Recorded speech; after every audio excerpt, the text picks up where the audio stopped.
We are entering uncharted waters. An incumbent prime minister was never indicted in Israel's history as he was still serving as prime minister.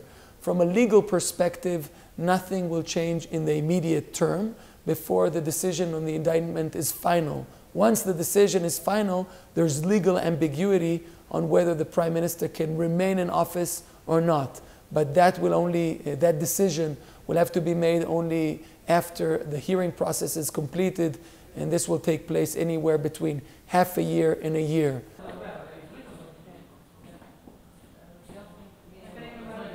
We're going to have an election campaign under this decision to indict subject to a hearing.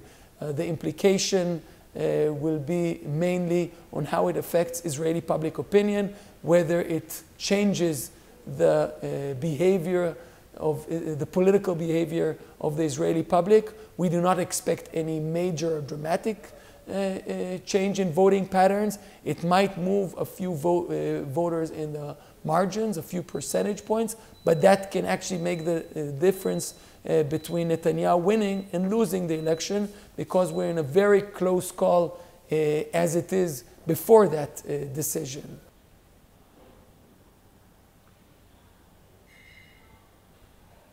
It's important to note that from an ethical and moral standpoint, and also a practical standpoint, it would make sense for the Prime Minister to step aside and focus on clearing his name in court, because the charges are so severe that it does not really make sense for Netanyahu to confront the law enforcement agencies in court, and then in the afternoon, as Prime Minister, to oversee their daily conduct.